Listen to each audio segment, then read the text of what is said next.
Hello, मैं हूँ आपकी फिजियो वर्षा और आज हम बात करने वाले हैं फ्रोज़न शोल्डर के बारे में। तो फ्रोज़न शोल्डर को समझने से पहले चलिए मैं आपको समझाती हूँ शोल्डर जॉइंट। शोल्डर जॉइंट में दो बेसिकली बोन्स होते हैं। First is scapula and second is humerus. Humeral head is attached in scapular socket. Socket में बॉल फंस जाता है और शोल्डर जॉइंट बनता है। वैसे तो देखा जाए तो हमारी पूरी बॉडी में शोल्डर जॉइंट सबसे ज़्यादा मोबाइल लेकिन सबसे कम स्टेबल जॉइंट है, क्योंकि वैसे तो दोनों में अटैचमेंट ही नहीं है।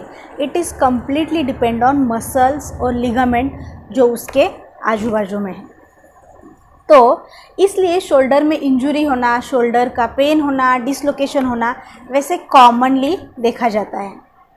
तो फ्रोज़न शोल्डर में क्या होता है, ये दो जॉइंट के सराउंडिंग एक लूज बैग होती है। ऐसे आप इमेजिन करो, उसको हम कैप्सूल कहते हैं। ये कैप्सूल जो है वो लूजली अटैच रहता है, पूरे जॉइंट को उसने कवर किया होता है। तो फ्रोज़न शोल्डर में वो लूज बैग टाइट हो जाती है। उसके बीच में मानो जैसे टाइट बैंड्स तैयार होते हैं। तो जैसे ही वो टाइट होने लगती है, ये जॉइंट भी एक दूसरे में फंसने लगता है और आपको पेन और स्टिफनेस होता है।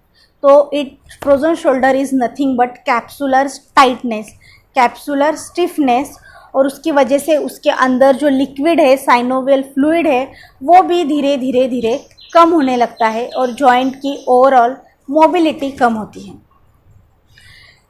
इसका मेन एज ग्रुप है 40 to 70 ईयर्स। 40 to 70 ईयर्स के बीच में ये कॉमनली देखा जाता है और फीमेल्स में इसके होने के चांसेस मेल से भी ज़्यादा है। और रिसर्च ने ये भी फाइंड आउट किया है कि अगर आपके राइट शोल्डर में आज फ्रोज़न शोल्डर है तो 5 to 7 ईयर्स के अराउंड 10% ऑफ पीपल में वो लेफ़्ट शोल्डर में भी होता है। तो दोनों साइड होने के चांसेस बहुत ही ज़्यादा रहते हैं। तो फ्रोज़न शोल्डर बेसिकली 2 टाइप्स के होते हैं, प्राइमरी फ्रोज़न शोल्डर और सेकेंडरी। प्राइमरी मतलब फर्स्ट टाइम आपको हुआ है, उसके पहले आपको शोल्डर की कोई तकलीफ़ नहीं थी और सडनली आपको फ्रोज़न शोल्डर हुआ है। और सेकेंडरी टाइप मतलब उससे पहले कुछ तो अलग तकलीफ़ थी और एज अ कॉम्प्लिकेशन सेकेंडरी आपको ये हुआ है। तो प्राइमरी में सपोज़ आपको कुछ इंजरी हो गई, चलते चलते सपोज़ आपको दरवाज़ा लग गया, आपने कुछ ज़ोर से उठाया, या फिर आपका एक्सीडेंट हो गया, या फिर फ्रैक्चर हो गया, ये सारी रीजंस के बाद होता है वो प्राइमरी फ्रोज़न शोल्डर होता है। और सेकेंडरी कब होता है, सपोज़ आपके एल्बो में फ्रैक्चर है और आपका हाथ बहुत टाइम के लिए आपके नेक में रख दिया है और because of immobility for so many days आपका हाथ बहुत टाइम से हिला नहीं है, तो उसकी वजह से आपका कैप्सूल टाइट हो गया और आपको फ्रोज़न शोल्डर हो सकता है। सेकेंडली सपोज़ आपकी हार्ट सर्जरी हो गई है और आप अगर मूवमेंट करोगे तो आपको पेन होगा, इसलिए आप मूवमेंट नहीं करोगे, आप हाथ ऐसे ही रखोगे और after a period of time आपको फील होगा कि अभी मेरा हार्ट तो ठीक हो गया है, सर्जरी तो ठीक हो गई, उसमें तो आपको पेन नहीं है, लेकिन आपका हार्ट टाइट हो गया। तो हार्ट की सर्जरी इमेजिन करो, आपके नेक में कोई प्रॉब्लम है, आपके शोल्डर छोड़ के इधर उधर भी आपको फ्रैक्चर है और आपका हाथ एक पोजीशन में रख दिया गया है। ये सारी इररिलेवेंट टू शोल्डर रीज़न की वजह से आपको शोल्डर फ्रोज़न शोल्डर हो गया है, तो उसको हम सेकेंडरी फ्रोज़न शोल्डर कहते हैं।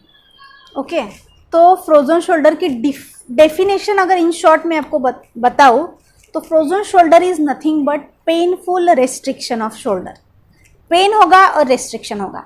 अभी शोल्डर में नॉर्मली ये मूवमेंट होती है, इसको हम फ्लेक्शन कहते हैं।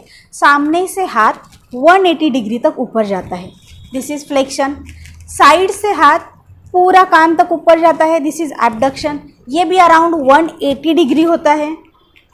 थर्ड इज़ इंटरनल रोटेशन, आपका ह्यूमरस का हेड इंटरनली रोटेट करता है, और एक्सटर्नल रोटेशन, ये भी 2 मूवमेंट शोल्डर में होते हैं। और ये सारे मूवमेंट मिला के सर्कमडक्शन होता है, ये भी शोल्डर में होता है।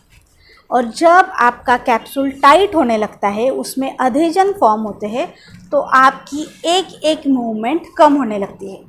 इनिशियली आपको लगेगा सामने से तो हाथ में पूरा ऊपर कर पा रही हूँ, साइड से भी पूरा ऊपर कर पा रही हूँ, लेकिन ये करते वक्त मुझे पेन हो रहा है, या फिर ये करते वक्त मुझे पेन हो रहा है। जैसे कि आपको फील होगा मैं बाल बनाने को जाऊँ तो मुझे पेन होता है, मैं कपड़े पहनने को जाऊँ तो मुझे पेन होता है, बाकी तो मैं पूरी मूवमेंट कर पा रही हूँ। तो दिस इज़ फ्रोजन शोल्डर। जैसे ही वो बैग टाइट होने लगती है, कैप्सूल टाइट होने लगता है, एक एक मूवमेंट आपकी रेस्ट्रिक्शन होने लगती है, और धीरे धीरे अगर आपने उस पर कुछ एक्शन नहीं ली तो बाकी के मूवमेंट में जाएंगे। तो फ्रोजन शोल्डर के अलग अलग नेम हैं, जैसे कोई इसको पेरी आर्थराइटिक शोल्डर कहता है, कोई इसको अधेसिव कैप्सुलाइटिस कहते हैं, और कोई इसको फ्रोजन शोल्डर कहते हैं। तो अभी फ्रोजन शोल्डर के स्टेजेस हम देखते हैं। फ्रोजन शोल्डर 3 स्टेज से जाता है, stage of pain, stage of stiffness और stage of recovery. Stage of pain जो होता है वो 2 मंथ्स टू 9 मंथ्स तक एक्सटेंड हो सकता है, 2 मंथ्स टू 9 मंथ्स। और उसमें फर्स्ट कंप्लेन आपकी होती है वो सीवियर पेन। स्पेशली आपको लगेगा कि आपकी नाइट हॉरिबल हो गए, नाइट को आपको सबसे ज़्यादा पेन होगा। स्पेशली आप वो साइड सोने को जाओगे तो आपको बहुत पेन होगा, और धीरे धीरे स्टिफनेस डेवलप होगा। जैसे कि छोटी छोटी मूवमेंट आपकी रेस्ट्रिक्शन हो जाएगी, जैसे कि कुछ आप उठाने जाओ एकदम से आपको पेन आएगा, कपड़े पहनने को आपको प्रॉब्लम होगा, बाल बनाने को आपको प्रॉब्लम होगा, बाकी तो आप सब कुछ कर पा रहे हो, लेकिन नाइट टाइम पेन बहुत होता है और रेस्ट्रिक्शन स्टार्ट होता है। तो this is about stage of pain, 2 to 9 months ये होता है। Next is stage of stiffness. Stage of stiffness जो होता है 4 मंथ से लेके 12 मंथ्स, 1 साल तक ये स्टेज ऑफ स्टिफनेस रहता है। उसमें आपका पेन इंटेंसिटी थोड़ा कम हो जाता है, लेकिन आपका स्टिफनेस अभी बढ़ रहा है। तो इसका मतलब क्या, अभी आपकी मूवमेंट आप देख सकते हो कि रेस्ट्रिक्शंस हो गए हैं। जैसे कि आप आपका हाथ इधर से ऊपर नहीं ले जा सकते हो, इधर तक जा रहा है, इधर से ऊपर नहीं जा रहा है, हाथ तो पीछे तो बिल्कुल ही नहीं जा रहा है। तो ये सब होने लगता है स्टेज ऑफ स्टिफनेस में। तो थर्ड होता है stage of recovery. Stage of recovery 5 month से लेके 26 मंथ तक, 2 साल तक रहता है ये। तो इसमें आपका पेन कम हो जाता है और धीरे धीरे आपका स्टिफनेस भी कम हो जाता है। आप पहले जैसे नॉर्मल नहीं हो जाओगे, लेकिन काफ़ी हद तक आपकी डेली लाइफ आप पहले जैसे जी सकते हो। तो this is stage of recovery. तो फ्रोज़न शोल्डर में ये एक होप है। अगर आप फ्रोज़न शोल्डर से सफ़र कर रहे हैं तो आप समझिए फ्रोज़न शोल्डर में स्टेज ऑफ रिकवरी भी आती है, जब आपकी बॉडी उसे खुद हील करने लगती है। आपको उसको टाइम देना चाहिए। तो अभी हमने देखा फ्रोज़न शोल्डर में कैप्सुलर टाइटनेस होता है, फ्रोज़न शोल्डर में पेन होता है, उसके 3 स्टेजेस होते हैं, stage of pain, stage of stiffness, stage of recovery, जो 2 मंथ्स से लेके 30 मंथ्स तक पूरा पीरियड हो सकता है। फीमेल में ज़्यादा होता है, मेल से ज़्यादा। और अगर आप स्पेसिफिकली डायबिटिक है, आपको हार्ट रिलेटेड दूसरी कोई प्रॉब्लम है, आपको थायराइड है, या फिर आपको मेटाबॉलिक कोई और प्रॉब्लम है, तो फ्रोज़न शोल्डर उसमें होने के चांसेस ज़्यादा होते हैं। आपके एक साइड को फ्रोज़न शोल्डर है तो चांसेस है कि विदिन 7 ईयर्स आपके दूसरे साइड में भी फ्रोज़न शोल्डर डेवलप हो सकता है, और उसी सेम साइड भी वापस हो सकता है। अगर आपने एक्सरसाइजेस अच्छे से फॉलो नहीं किए, आपके जॉइंट्स को आपने अच्छे से मोबाइल नहीं रखा, तो विदिन 7 ईयर्स ये सिम्टम्स वापस हो सकते हैं। और होप है कि इसमें स्टेज ऑफ रिकवरी भी होती है और आपका शोल्डर वापस नॉर्मल हो सकता है। तो ये तो हमने देखा फ्रोज़न शोल्डर में होता क्या है। अभी हम देखेंगे क्या इसकी ट्रीटमेंट है। तो फर्स्ट मैं आपको बताती हूँ प्रिवेंटिव मेजर्स क्या है। फ्रोज़न शोल्डर ना हो इसलिए आप क्या कर सकते हैं। तो बेसिकली मैंने आपको वो बताया कि उसके कॉजेज़ क्या है। एक तो उधर आपको कुछ लग गया तो होता है, उसको हम ज़्यादा केयर नहीं ले सकते। अगर आपका एज 50s 60s में है तो आपको ट्राई करना चाहिए कि ज़ोर से आप एक साथ कुछ मत उठाओ, शोल्डर का ख्याल रखो, जर्की मूवमेंट्स अवॉइड करो, कॉम्प्लिकेटेड मूवमेंट्स जैसे कि टेढ़ा करके कुछ उठा रहे हो, पीछे से बुक ले रहे हो, ये मूवमेंट आपको अवॉइड करनी चाहिए। ये सब आप कर सकते हो। सेकेंडरी फ्रोज़न शोल्डर आपको ना हो तो आपको क्या करना चाहिए, अगर आपकी कोई और सर्जरी हो गई है, कोई सराउंडिंग एरिया में आपको कुछ तकलीफ़ है तो आपको ट्राई करना चाहिए, अगर आपके डॉक्टर ने आपको रेकमेंड किया है वो टाइम, तो आपके शोल्डर की आप एक्सरसाइज करते रहो। जैसे कि ये पोजीशन में आपका हाथ रख दिया गया है, लेकिन शोल्डर को ऐसे रखने के लिए नहीं बोला है, तो आप ये पोजीशन में ही शोल्डर की मूवमेंट फुल कर सकते हो ना, जितना हो सकता है। जितना आप शोल्डर को मोबाइल रखोगे, ब्लड सर्कुलेशन अच्छे से बना रहेगा, आपका कैप्सूल लूज़ रहेगा और फ्रोज़न शोल्डर आपको डेवलप नहीं होगा। तो अगर आपका शोल्डर के मूवमेंट में कोई प्रॉब्लम नहीं है तो आपको उसको करते रहना चाहिए। सेकेंड, सपोज़ आपके घर में कोई बेड रिडन है, सपोज़ किसी को स्ट्रोक हुआ है या फिर अनकॉन्शियस पेशेंट है, उसको समझता नहीं, तो आपको उसके शोल्डर के साथ ज़्यादा खिलवाड़ नहीं करना चाहिए। शोल्डर को लेके उठा उसको बिठाते वक्त शोल्डर को लेके खींचो। ये एक्टिविटी से वो पेशेंट अभी तो नहीं बोल सकता, लेकिन जब वो ठीक हो जाएगा उसका शोल्डर फ्रोज़न शोल्डर में कन्वर्ट हो जाएगा। तो ट्राई करना है, उसके नेक में हाथ डाल के उसको उठाइए या फिर उसके चेस्ट को पकड़ के उसको उठाइए, लेकिन अवॉइड कीजिए उसके शोल्डर में आप ज़्यादा खींच रहे हो या फिर शोल्डर के साथ ज़्यादा आप मूवमेंट कर रहे हो। तो ये स्पेशली आपको ध्यान रखना चाहिए। अक्सर मैंने देखा है, हम लोग जब स्ट्रोक के पेशेंट को ट्रीटमेंट के लिए जाते हैं, मोस्ट ऑफ द केसेस में पेशेंट के शोल्डर में पेन होता है, क्योंकि विदिन 3 to 5 डेज़, पहले 5 दिन में ही इतनी बार रिलेटिव्स ने उनको शोल्डर को खींच के उठाया रहता है कि उनका शोल्डर ऑलरेडी जो लिस्ट स्टेबल है उसमें वो अनकॉन्शियस है, तो मसल्स की स्टेबिलिटी और कम हो गई है और उसमें आप खींचोगे तो उसमें प्रॉब्लम होने ही वाला है। तो ये खास कर ख्याल रखना है। और दूसरा, अगर आज आपको कुछ हो गया, आपको लग गया, तो उसी दिन आप थोड़ा हॉट पैक उधर लीजिए, गरम सेक लीजिए, शोल्डर के मूवमेंट थोड़े कीजिए जो मैं आपको आगे समझाऊंगी, और आपके शोल्डर को आप बस मोबाइल रखिए, उसको वेल नरिश रखिए। और आपको लग रहा है, अगर आपकी प्राइमरी स्टेज है, फर्स्ट स्टेज है, which is stage of pain, आपको लग रहा है कि शोल्डर पेन मुझे स्टार्ट हो गया है, मूवमेंट तो फुल है लेकिन शोल्डर पेन स्टार्ट हो गया है, मैं ये साइड सो रही हूँ तो मुझे ज़्यादा दुख रहा है, तो आप ध्यान दीजिए, ज़्यादा से ज़्यादा आप हॉट पैक उधर लीजिए और अवॉइड कीजिए सेम साइड सोने के लिए। मैं आपको वो भी पोजीशंस दिखाऊंगी कि कैसे आपको ठीक से सोना चाहिए, जिससे आपको नाइट को पेन भी नहीं होगा और आपके शोल्डर को अच्छे से स्टेबिलिटी भी मिलेगी। उसके साथ आपको कोशिश करनी चाहिए कि आप शोल्डर के मूवमेंट करते रहो, सारे मूवमेंट जो मैं आपको बताऊंगी। तो प्राइमरी आपको शोल्डर है, आपकी स्टेज फर्स्ट है, स्टेज ऑफ पेन है, तो आप बहुत कुछ कर सकते हैं और आपके फ्रोज़न शोल्डर को आप आगे जाने से रोक सकते हैं। अभी आपका सपोज़ फर्स्ट स्टेज हो गई है, अभी आप सेकेंड स्टेज में हो, जिसमें आपका पेन तो मेन कंप्लेन है ही, लेकिन आपका stiffness is your primary complain. अभी आपका हाथ इधर से ऊपर नहीं ले जा सकते हो, आपकी डेली एक्टिविटीज़ बहुत हैम्पर हो गई है, आप हाथ पीछे नहीं ले जा सकते हो, आप बाल नहीं बना सकते हो, तो ये कंडीशन में भी आपको अभी एक्सरसाइजेस में आप बताऊंगी, वो regularly 3 to 4 times in a day, एक बार करके कुछ नहीं होने वाला है। क्योंकि अभी आप करोगे आपका जॉइंट लूज़ हो जाएगा, आपको लगेगा कि हाँ अभी इधर हाथ मेरा जा रहा था, अभी इधर तक जा रहा है, लेकिन विदिन 2 आवर्स आपको लगेगा कि वो वापस उधर गया है। आप मूवमेंट नहीं करोगे, वो वापस जाम हो जाएगा।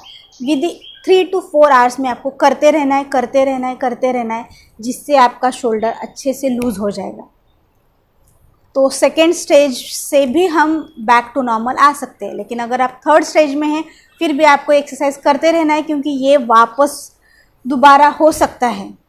और हमेशा एक शोल्डर की एक्सरसाइज करके दूसरे शोल्डर की करनी ही करनी है, क्योंकि मैंने आपको बोला है वो विदिन 5 to 7 ईयर्स दूसरे हाथ में भी होने के चांसेस बहुत ज़्यादा है। और आपको लाइफ में कभी भी एक बार फ्रोजन शोल्डर हुआ है तो मैं आपको रेकमेंड करूँगी, अभी जो मैं आपको 10 मिनट्स की एक्सरसाइज बताने वाली हूँ वो आपके डेली एक्सरसाइज के रूटीन में उनको आप इन्वॉल्व करो। आप अगर 20 मिनट्स 30 मिनट्स जो भी एक्सरसाइज कर रहे हो, ये 10 मिनट्स एक्सरसाइज उसमें डालो और रेगुलरली इनको करो, आपको कभी भी फ्रोजन शोल्डर की तकलीफ़ नहीं होगी। अगर आपको नहीं है फ्रोज़न शोल्डर पेन आपको तकलीफ़ नहीं है, लेकिन आप ये क्राइटेरिया में हो 40 टू 70 ईयर्स ऑफ एज, उसमें अगर आपको डायबिटीज़ है, उसमें अगर आपको और हार्ट रिलेटेड या फिर नेक की या फिर आजू बाजू में कोई सर्जरी हो गई है, तो आप प्रोन टू फ्रोज़न शोल्डर हो, आपको भी एक्सरसाइजेस करनी चाहिए। फ्रोज़न शोल्डर क्यूरेबल है, फ्रोज़न शोल्डर को हम ठीक कर सकते हैं, उसको मेंटेन कर सकते हैं और कंप्लीटली 100% आप नॉर्मल हो सकते हैं अगर आप बस एक्सरसाइजेस पे फोकस करो। तो चलिए स्टार्ट करते हैं इसकी ट्रीटमेंट। तो जैसे कि मैंने आपको बोला, अगर आप फर्स्ट स्टेज में हैं तो डॉक्टर्स आपको पेन किलर्स देंगे, उसके साथ आपको हॉट पैक लेना चाहिए। अगर आप कोल्ड पैक से कंफर्टेबल हो तो आप आइस मसाज भी ले सकते हैं और बेसिक एक्सरसाइजेस आप कीजिए, जिससे आपका फ्रोज़न शोल्डर उधर ही स्टॉप हो जाएगा और आगे नहीं बढ़ेगा। एक्सरसाइज स्टार्ट करने से पहले मैं आपको बता दूं कि सारे एक्सरसाइजेस आपको दिन में 4 से 5 बार करने हैं और हर एक्सरसाइज 10 बार आपको रिपीट करनी है। तो चलिए स्टार्ट करते हैं पेंडुलर एक्सरसाइज से। इसमें हम किसी चेयर या फिर टेबल का सपोर्ट लेके उस पर हमारा अच्छा हाथ रखेंगे और जो दुखने वाला हाथ है उसको हम पूरी तरह से लूज़ और नीचे की तरफ झुका के खड़े हो जाएंगे और उसको आगे पीछे स्विंग करेंगे। हमें एक पैर आगे एक पैर पीछे वॉक स्टैंड पोजीशन में खड़े रहना है और 10 टाइम्स हाथ को आगे पीछे करना है। इसके बाद हम हाथ को हॉरिजॉन्टल या फिर पैरेलल टू ग्राउंड स्विंग करेंगे। हाथ एकदम लूज़ होना चाहिए, नीचे झुका हुआ होना चाहिए और झटका नहीं देना है। स्लोली आपको रेंज को बढ़ाना है। इसको हम 10 टाइम्स करेंगे। ये हो गया एबडक्शन। अभी इसके बाद हम रोटेशन करेंगे। रोटेशन में क्लॉकवाइज और एंटी क्लॉकवाइज करेंगे। स्टार्ट करते वक्त छोटा सर्कल से स्टार्ट कीजिए और धीरे धीरे बड़ा सर्कल लीजिए। झटका बिल्कुल नहीं देना है। और इसके बाद हम अपोजिट डायरेक्शन में करेंगे। ये सारे एक्सरसाइज आप घर में कर सकते हैं। अगर आपको बहुत ज़्यादा पेन है, आप किसी फिजियोथेरेपी क्लिनिक जाइए, उधर वो लोग आपको अल्ट्रासाउंड, शॉर्ट वेव डायथर्मी या फिर IFT जैसे इलेक्ट्रिकल मोडेलिटी की ट्रीटमेंट देंगे। वो मोबिलाइजेशन करेंगे अगर आपका जॉइंट बहुत स्टिफ है तो। अभी हम वॉल की एक्सरसाइज करेंगे। इसमें वॉल पे हाथ रख के हमें हाथ को ऊपर नीचे स्लाइड करना है। ध्यान दीजिए, ये एक्सरसाइज करते वक्त आपको पेन होगा, लेकिन ये एक्सरसाइज बहुत ज़रूरी है। जितना ऊपर जा सकते हैं उतना खुद को स्ट्रेच कीजिए। 10 टाइम्स ये करना है। एक्सरसाइज करने से पहले थोड़ा हॉट पैक से आप सेक लेंगे तो और आपका जॉइंट खुल जाएगा और आपको लूज़ लगेगा। और एक्सरसाइज के बाद अगर बहुत पेन होने लगे तो थोड़ा आइस पैक से आप मसाज लीजिए। लेकिन एक्सरसाइज करते वक्त पेन होगा, बिल्कुल डरने की ज़रूरत नहीं है। आपको खुद को पुश करना पड़ेगा। ये 10 टाइम्स करने के बाद हम रोटेशन करेंगे, क्लॉकवाइज और एंटी क्लॉकवाइज। रुक रुक के कीजिए, आप बीच बीच में बैठिए। लेकिन फ्रोज़न शोल्डर में ज़्यादा मसाज लेना, किसी से दबा के ले लेना या फिर खुद कुछ भी करने की कोशिश मत कीजिए। अगर आपको कुछ करना है तो हॉट पैक ज़्यादा से ज़्यादा लीजिए, ज़्यादा से ज़्यादा एक्सरसाइजेस कीजिए। इससे ही आपको फ़र्क पड़ने वाला है। अभी हम एबडक्शन, साइड में खड़े हो जाएंगे और साइड में रोटेशन और क्लॉकवाइज और एंटी क्लॉकवाइज करेंगे।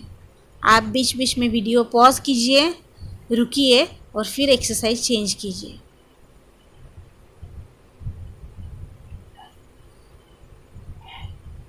ऑपोजिट, फ्रोज़न शोल्डर में ज़्यादा टाइट कपड़े मत पहनिए, चलते वक्त ज़्यादा हाथ हिला के मत चलिए और हाथ अपने पॉकेट में रखिए या फिर अगर आप लेडीज़ है तो अपने ड्रेस को पकड़ के रखिए, ज़्यादा हाथ को हिलाइए मत। इससे जॉइंट को और रिपीटेटिव ट्रॉमा होगा। अभी साइड से ऊपर और नीचे करेंगे।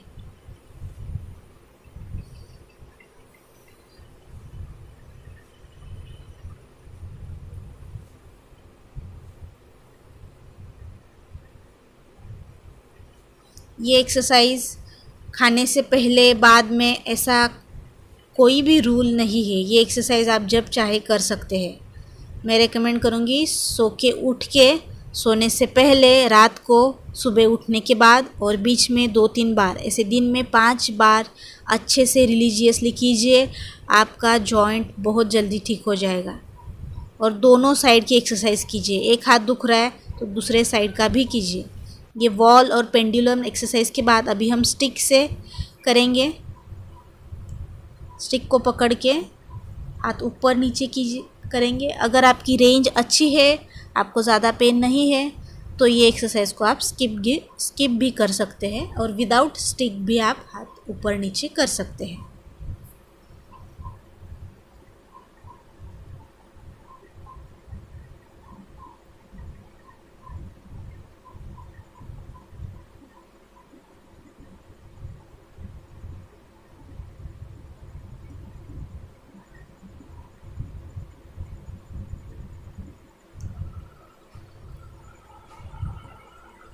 विदाउट स्टिक भी मैं आपको दिखाती हूँ कैसे करना है। ये आप बैठ के भी कर सकते हो, खड़े होके भी कर सकते हो, जैसे आपको कंफर्टेबल लगे। अभी ये एक्सरसाइजेस में मैंने एडवांस लेवल के एक्सरसाइजेस नहीं इन्वॉल्व किए हैं। ये बेसिक हर एक कर सकता है जिसको फ्रोज़न शोल्डर की तकलीफ़ है या फिर फ्रोज़न शोल्डर ना हो इसलिए करना चाहता है। अगर आपका फ्रोज़न शोल्डर ठीक हो गया है, आपको स्ट्रेंथनिंग करना है शोल्डर का, तो मैं नेक्स्ट वीडियो में वो कवर करूँगी। अभी ये रोटेशन करेंगे।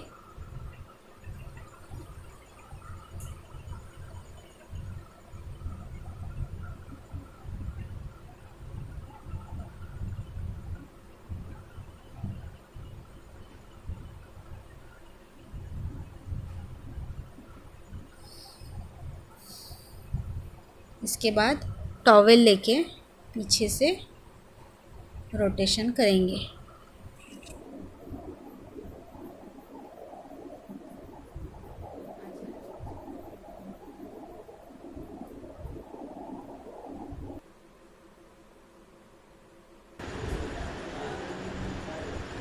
अभी उसी टॉवेल से हम थोड़ा स्ट्रेचिंग लेंगे। जो आपका पेनफुल हाथ है उसको आप नीचे पकड़िए और अच्छे हाथ से उसको ऊपर ऑपोजिट शोल्डर की तरफ खींचिए। ये 3 बार भी करोगे तो भी मोर देन इनफ है, लेकिन आपको पकड़ के रखना है, स्लोली करना है, ऊपर खींच के पकड़ के रखिए। ऑपोजिट साइड भी कीजिए।